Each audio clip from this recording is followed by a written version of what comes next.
जय माता दी दोस्तों, आप सभी कैसे हैं। उम्मीद करती हूँ आप सभी अच्छे होंगे, स्वस्थ होंगे। तो ये बताने के लिए कमेंट बॉक्स में जरूर लिख भेजिएगा जय माता दी। दोस्तों, कार्तिक महीने का पावन पवित्र महीना लास्ट दिनों में चल रहा है और इन्हीं दिनों में पड़ती है वैकुंठ चतुर्दशी। दोस्तों, वैकुंठ चतुर्दशी का विशेष महत्व है। इस दिन अगर आप ये उपाय कर लेते हैं जो मैं बताऊंगी, और साथ ही हरि विष्णु जी की पूजा, शिव जी की पूजा आराधना अगर आप सच्ची श्रद्धा और सच्ची भक्ति से कर लेते हैं, और अगर आपके जीवन में परेशानियां हैं, तरक्की नहीं हो रही है, धन की हानि हो रही है, लाभ नहीं हो रहा है, संतान प्राप्ति नहीं हो रही है, दोस्तों कोई सी भी परेशानी है, अगर आप वैकुंठ चतुर्दशी के दिन ये उपाय कर लेते हैं तो आपकी सभी मनोकामनाएं पूर्ण होंगी। तो दोस्तों, वीडियो में बने रहिएगा। वीडियो जरा भी हेल्पफुल लगे तो प्लीज चैनल को लाइक और सब्सक्राइब कीजिएगा और हमारा प्रोत्साहन बढ़ाइएगा। तो चलिए जान लेते हैं सभी महत्वपूर्ण बातें। दोस्तों, कार्तिक माह के शुक्ल पक्ष की वैकुंठ चतुर्दशी की विशेष ही महत्वता है, क्योंकि इस दिन भगवान श्री हरि विष्णु और शिव जी की पूजा आराधना की जाती है और इसी दिन भगवान विष्णु और महादेव जी एक दूसरे से मिलते हैं। यह दिन इसलिए हरि मिलन का दिन भी कहलाया जाता है। दोस्तों, ऐसे माना जाता है कि जब 4 महीने की योग निद्रा में, क्षीर निद्रा में श्री हरि विष्णु जी जाते हैं तो जो भी सृष्टि का कार्य संचालन रहता है, सृष्टि का भार संभालने के लिए रहता है, वो श्री महादेव के हाथों में सौंप कर जाते हैं। 4 महीने तक महादेव जी ही सृष्टि का कार्य संभालते हैं और जैसे ही श्री हरि विष्णु जी 4 महीने की योग निद्रा से जागते हैं तो एकादशी के दिन तुलसी माता से विवाह रचाते हैं और फिर वैकुंठ चतुर्दशी के दिन श्री हरि विष्णु जी और महादेव जी का मिलन होता है। और जब मिलन होता है तो शिव जी जो भी सृष्टि का कार्य संभालते हैं वो वापस श्री हरि विष्णु जी को सौंप कर हिमालय चले जाते हैं। तो दोस्तों, चलिए सबसे पहले जान लेते हैं कि देवों के देव और महादेव श्री हरि विष्णु जी की पूजा आराधना हमें किस तरह से करना चाहिए वैकुंठ चतुर्दशी के दिन। तो दोस्तों, वैकुंठ चतुर्दशी के दिन आप चाहे व्रत रखें ना रखें, बिना व्रत रखे भी आप पूजा अर्चना कर सकते हैं। बहुत ही विशेष फल की प्राप्ति होगी।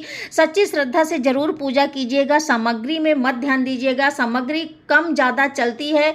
पूजा में सच्ची श्रद्धा और भाव का होना जरूरी है। तो दोस्तों, चलिए सबसे पहले जान लेते हैं कि क्या जेंट्स और लेडीज दोनों जन पूजा कर सकते हैं। तो जी हाँ, दोनों में से कोई से भी कर सकते हैं। तो चलिए जान लेते हैं विधि नियम। तो दोस्तों, सबसे पहले आपको ब्रह्म मुहूर्त में उठना है और उठने के बाद स्नान आदि करके स्वच्छ धुले हुए आप वस्त्र पहन सकते हैं, या तो फिर आप नए वस्त्र पहन सकते हैं। जेंट्स हैं तो पीले वस्त्र या सफेद वस्त्र पहन सकते हैं, क्योंकि शिव जी की पूजा में सफेद वस्त्र भी लगते हैं, या हल्के कलर के कोई वस्त्र पहन सकते हैं। लेडीज हैं तो फिर आप लाल या पीली साड़ी पहन लीजिएगा और 16 श्रृंगार जरूर कर लीजिएगा, क्योंकि पूजा पाठ में 16 श्रृंगार करना बहुत ही आवश्यक है। और मैं अपने हर वीडियो में बताती हूँ कि अगर आप सौभाग्यवती हैं तो आपको 16 श्रृंगार कर कर ही पूजा पाठ करना चाहिए। चलिए हम जान लेते हैं कि सबसे पहले हमें पूजा किसकी करनी चाहिए। तो सूर्योदय अगर हो गए हैं, आप पूजा पाठ करना स्टार्ट कर रहे हैं, तो सबसे पहले सूर्य देव को आप जल दीजिएगा, उसके बाद फिर पूजा स्टार्ट कीजिएगा। तो पूजा में जो भी शिव जी की प्रतिमा हो, आपके पास फोटो हो ले लीजिएगा, जो भी विष्णु जी की प्रतिमा फोटो हो, लड्डू गोपाल की भी ले सकते हैं, और गणेश जी को भी आप पूजा में रख लीजिएगा क्योंकि प्रथम पूज्य हैं। तो चलिए जान लेते हैं पूजा के विधि और नियम। तो सबसे पहले आपको कलश रखना है पूजा में, अष्टदल बना लीजिएगा और कलश को प्रज्वलित करना है। साथ ही दीपक प्रज्वलित कीजिएगा। दीपक आप घी का दीजिएगा, शुद्ध देसी घी का जलाइएगा।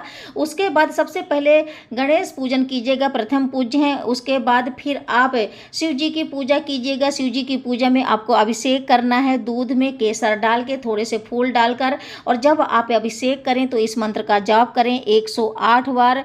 ओम नमः शिवाय, ओम नमः शिवाय, इस मंत्र का आप जाप कर सकते हैं।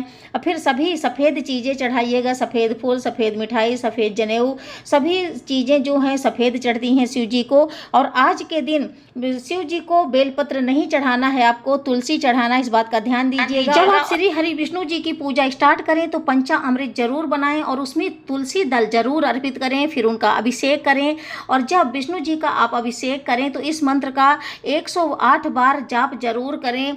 ओम नमो भगवते वासुदेवाय नमः, ओम नमो भगवते वासुदेवाय नमः। इस मंत्र का जब आप पूजा करते जाएं, जाप करते जाएं और विष्णु जी को आप पीली मिठाई, पीले वस्त्र, पीले फूल, पीला चंदन, सभी जो चीज़ें हैं पीली चढ़ाएं।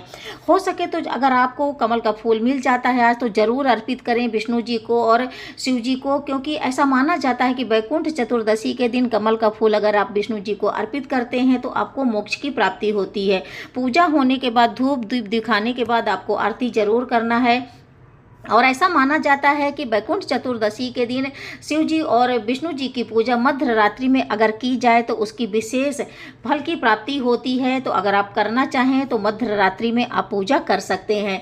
तो चलिए जान लेते हैं कि आपके जीवन में जो भी परेशानियां चल रही हैं तो आप वैकुंठ चतुर्दशी के दिन ऐसे कौन से उपाय करें कि भगवान नारायण और शिव जी की कृपा आप पर बनी रहे, आपके जीवन से सभी परेशानियां दूर हो जाएं और सभी तरह की मनोकामनाएं पूर्ण हो।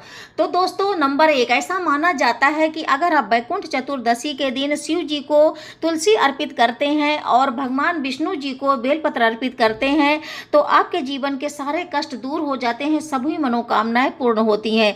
तो दोस्तों एक बात ध्यान से सुनिएगा कि जो बेलपत्र तुलसी आप चढ़ाते हैं भगवानों को तो दूसरे दिन सुबह में स्नान आदि करके थोड़ा सा तुलसी लेके हाथों में बेलपत्र लेके पीले कपड़े में बांधकर, अगर आपके घर में धन हानि हो रही है तो आप तिजोरी में बांध कर रख दीजिएगा। इससे आपके घर में हमेशा विष्णु जी की कृपा बनी रहेगी, लक्ष्मी जी का वास रहेगा, हमेशा सुख समृद्धि बनी रहेगी। दोस्तों नंबर 2, दीप दान का भी इस दिन बहुत ही महत्व है। आप चाहें तो 31 दीप दान कर सकते हैं या 51, 101, जितने भी दीप दान करना चाहें।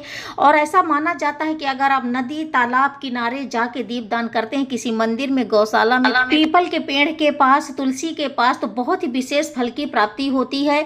और दोस्तों ऐसा माना जाता है कि अगर आप इस दिन वैकुंठ चतुर्दशी के दिन दीप दान करते हैं तो आपके लिए हमेशा वैकुंठ के द्वार खुले रहते हैं और आपके जीवन में अपार सुख की प्राप्ति होती है। दोस्तों अगर आप वैकुंठ चतुर्दशी के दिन हरि विष्णु जी को 21 बेसन के लड्डू या पीली मिठाई अर्पित करते हैं और साथ ही आप इस मंत्र का जाप करते हैं हर एक लड्डू या मिठाई चढ़ाने में कि ओम नमो भगवते नारायण कहते हुए अर्पित करते हैं तो आपकी सभी तरह की मनोकामनाएं पूर्ण होती हैं। दोस्तों नंबर 4, अगर आप जीवन साथी के साथ अपने रिश्ते प्रेम में शांति बनाए रखना चाहते हैं तो आपको साफ जल लेकर लोटे में कुछ बूंदें दूध, थोड़ा सा केसर मिलाकर और शिवलिंग पर चढ़ाते टाइम इस मंत्र का आपको जाप करना है 108 बार कि ओम नमः शिवाय, ओम नमः शिवाय।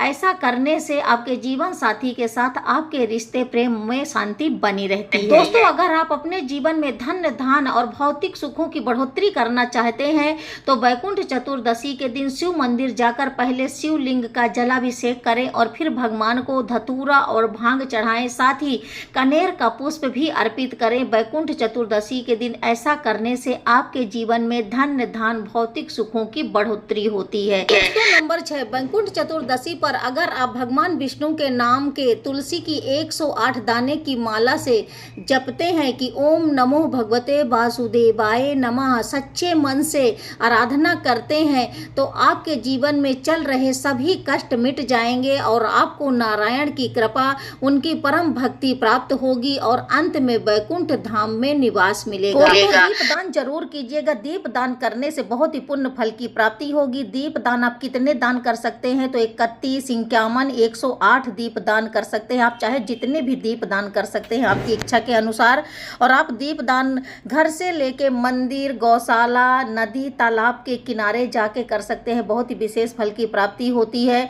तो आप जितने भी दीप दान करना चाहें आप कीजिएगा जरूर, क्योंकि आपको बहुत ही पुण्य फल की प्राप्ति होगी, आपके बिगड़े हुए कार्य जरूर बनेंगे। दोस्तों लास्ट और आखिरी उपाय, क्या आप अपने घर के देवी देवताओं को भूल गए हैं? क्या तीज त्योहारों में याद नहीं करते हैं? क्या उनको एक दीप आप डेली प्रज्वलित नहीं कर सकते हैं? तो दोस्तों करना शुरू कर दीजिए। यकीन मानिए 6 महीने में आपकी जिंदगी बदल जाएगी, आपके बिगड़े हुए कार्य जरूर बनेंगे, क्योंकि ये मेरे जीवन का सत्य है, मेरे जीवन का अनुभव है कि सबसे पहले आपको घर के कुल देवी देवताओं को खुश करना है। इसके बाद आप चाहे जो भी उपाय करें पूर्ण होंगे। अगर आपके घर के कुल देवी देवता नाराज हैं तो आप चाहे लाख उपाय कर ले, कभी भी आप सफल नहीं होते हैं, इस बात का ध्यान रखिएगा। तो अगर आपने अभी तक याद नहीं किया है कुल देवी देवताओं को तो याद करना शुरू कर दीजिए। उनको जब शाम को आप मंदिर में दीप जलाएं तो कुल देवी देवताओं को एक दीप देसी घी का जरूर प्रज्वलित कीजिए और उनको प्रणाम कीजिए। डेली याद करने से हमारे जो कुल देवी देवता हैं खुश रहते हैं और हमारे कार्य हमेशा हर कार्य क्षेत्र में सफल होते हैं। आप चाहें तो बड़े बड़े त्योहारों में एक श्रीफल उनको दे सकते हैं, क्योंकि हम खुद देते हैं श्रीफल उनको। एक बड़े जैसे दिवाली दशहरा हो गए, और डेली एक दीप मैं घी का प्रज्वलित करती हूँ, क्योंकि जब हम कुल देवी देवताओं को याद करते हैं तभी हमारी इच्छाएं पूर्ति होती हैं। और मेरी हुई भी धन दौलत से बढ़कर भी हमारी इच्छा पूर्ति हुई, ऐसे मुझे चीज़ मिली मेरी ज़िंदगी में। इसलिए मुझे जो भी चीज़ें हैं सब सत्य लगती हैं, क्योंकि अगर दिन है रात है तो सब कुछ सत्य ही है, असत्य नहीं है। अगर आप मानते हैं तो मेरे कहने पे जरूर अपने घर के कुल देवी देवताओं को याद कीजिएगा। आपकी सभी इच्छाएं पूर्ण होंगी, हर क्षेत्र में आप सफल होंगे और हर मनोकामना आपकी पूरी होगी। तो चलिए जान लेते हैं कि इस साल 2024 में वैकुंठ चतुर्दशी का व्रत कब रखा जाएगा। तो दोस्तों वैकुंठ चतुर्दशी का व्रत 14 नवंबर गुरुवार को रखा जाएगा। तो दोस्तों प्रारंभ हो रही है तिथि गुरुवार 14 नवंबर से प्रातःकाल 7:42 से अगले दिन शुक्रवार को 15 नवंबर को प्रातःकाल 5:05 में समाप्त हो जाएगी। तो वैकुंठ चतुर्दशी का व्रत आप 14 नवंबर यानी गुरुवार के दिन रख सकते हैं, और इसका पारण आपको करना है शुक्रवार को, क्योंकि जो वैकुंठ चतुर्दशी की पूजा होती है निषेध काल में होती है, यानी कि मध्य रात्रि तक पूजा की जाती है। तो इस दिन आप फलाहार, फ्रूट, जूस, दूध, चाय ले सकते हैं, आप फलाहारी कर सकते हैं, लेकिन आपको अन्न ग्रहण नहीं करना है व्रत में, इस बात का ध्यान दीजिएगा। और मध्य रात्रि में पूजा करने का विशेष महत्व मिलता है, तो आप 11:30 से लेके 1 बजे के बीच में पूजा कर सकते हैं, मध्य रात्रि में पूजा। और आप दूसरे दिन पारण कर सकते हैं। तो ध्यान दीजिएगा पारण में आपको शुद्ध सात्विक भोजन ही करना है, प्याज लहसुन का इस्तेमाल नहीं करना है, इस बात का खास ध्यान दीजिएगा। तो दोस्तों वीडियो जरा भी हेल्पफुल लगा हो तो प्लीज़ चैनल को लाइक और सब्सक्राइब कीजिएगा, हमारा प्रोत्साहन बढ़ाइएगा। फिर ऐसे ही मिलती हूँ नेक्स्ट वीडियो में, तब तक के लिए जय माता दी।